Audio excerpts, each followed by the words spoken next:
Почитуван потпредседателе, почитувана министерке, почитувани колеги, на дневен ред е Законот за минимална плата и како што разговаравме и на комисиската расправа, немаме дилеми дека ова законско решение треба и мора да се поддржи, затоа што инфлацијата е галопирачка, затоа што граѓаните, работниците се потешко и потешко живеат и тоа е апсолвирана тема, тука немаме никаква дилема, опозиција, позиција, сите даваме поддршка на ова законско решение во тој дел.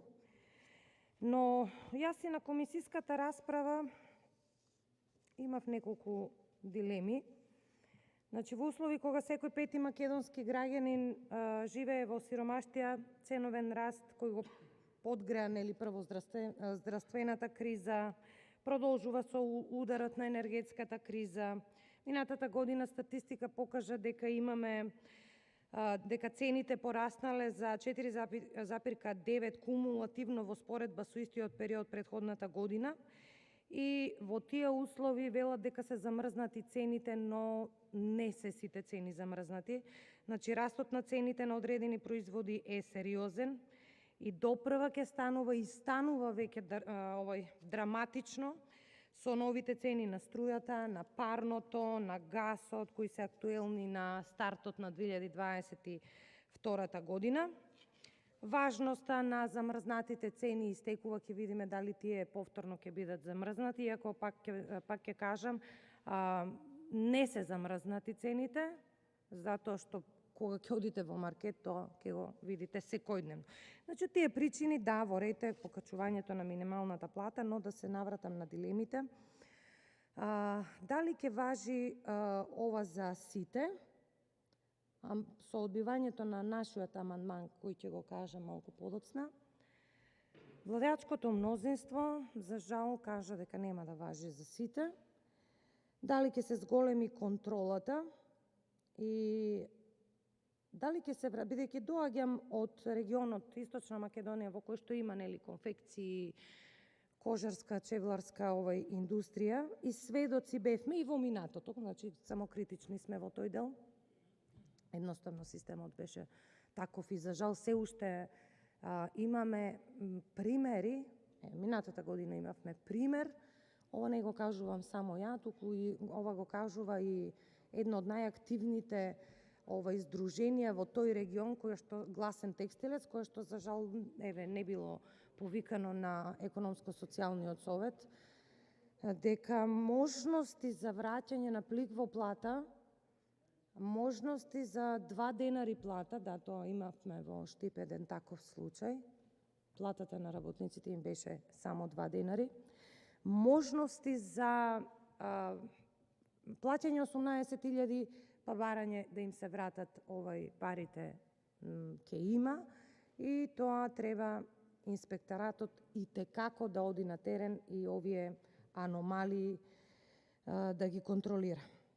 Исто така во експозето на министерката не слушнав бројка, тоа го кажав и на комисијата, не слушнав бројка на колку луѓе ќе се однесува ова, затоа што во јавноста на дебатните емисии можеме да слушнеме бројка од 80.000 граѓани, работници, но ако претходно знаевме дека 100-110.000 се калкулираше со бројка од 100-110.000, прашањето, дилемата е каде отидоа тие работници, дали тие работници од разни причини за овие 2 години, од пандемијата, од ефектите на економската криза, фирмите затвориле, па не се вкалкулирани, значи не добив одговор и на тоа прашање. И најважното за нас, како опозиција, поднесовме амандман со кој што баравме да се зголеми минималната плата, но да има скалесто покачување на сите останати плати.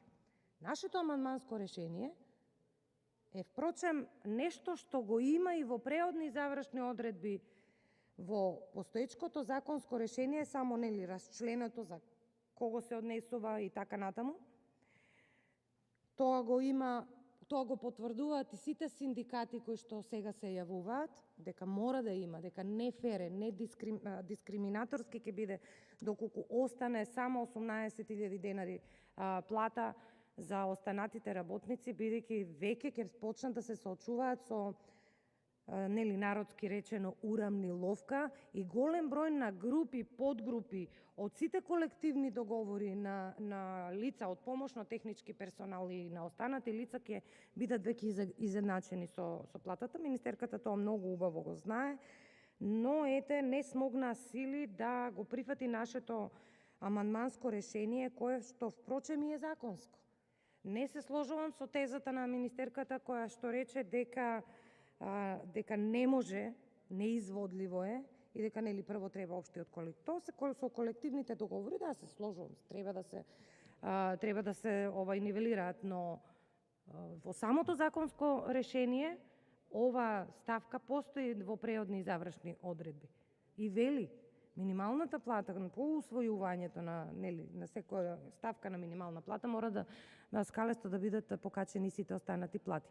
И се останува дилемата, односно не е веќе дилема, разрешена е дилемата, значи нема да се почитуваат тие преодни и завршни одредби. Најелегантно решение ќе беше да го нашиот амандман усвоите, бидејќи навистина со порастот на минималната плата потребно е усогласување на износот на платите на сите останати нивоа, групи или подгрупи на вработените, а согласно актите на систематизацијата на работодавачот, секој вработен има право на сразмерна плата согласно вложениот труд, стручните квалификации, искуство и образование. Впрочем, вие тоа многу добро го знаете и една пресметка, ама немавте сили тоа да го направите, а од друга страна пак друга демагогија се турка по однос на наставниот кадар или на пензионерите и така натаму, но тоа е типично препознатливо за Социјалдемократскиот сојуз. Ние направивме една проценка, доколку го усвоевте нашиот амандман, колку тоа државата ќе ја чинеше. Значи 160 милиони евра ќе значеа за ова амандманско решение и ќе имаше не дискриминација, туку ќе имаше фер пристап кон сите останати вработени, а 160 милиони евра годишно за државата, како да ви кажам, минатата недела разговаравме за колку средства Министерство за економија префрлило до ЕСМ, не коригираше дури министерот, кажа не 160, 170 милиони евра. Ете толку ќе чини за да имаме фер третман кон сите останати вработени. Значи, да заклучам, да резимирам, бидејќи немам повеќе време. Ова законско решение е нецелосно. А нели велиме, цело е кога има се, вака, ќе направиме само една уште поголем јас, еве ќе дадам пример кај наставниците, каде што е и кај воспитувачите имаме таков пример, каде што, например, сега во моментот, наставник-приправник зема 22.764 денари. Доколку направевте усогласување и доколку на крајот на денот ги исплаќавте по колективен договор, наставникот сега ќе зема 41.256 денари. Имаме вакви примери многу во образование. Во средното, да речеме, 45.594 денари. Исто така и со вработените во градинките. Но деновиве гледаме дека веќе се будат и останатите фели. Здравствената, УПОС, примерот со лаборантите што го дадов, лаборантите кои што работат денонокно во кризава, исто така за среднистите зборуваме, среднистите во здравството, болничарите, сестрите и многу други работници вработени во јавниот сектор, кои што, за жал, ќе бидат дискриминирани со ова законско решение. Имате шанса да го коригирате ова законско решение, стоиме на располагање. Сметаме дека доколку нашето амандманско решение го земете како пример за измена и дополнување на Законот за минимална плата, тогаш можеме да зборуваме за фер пристап на државата кон сите вработени. Дали се работи за јавен сектор или за приватен сектор. Благодарам. Благодарам. Реплика пратеничка до Сонја Мираковска, повелете.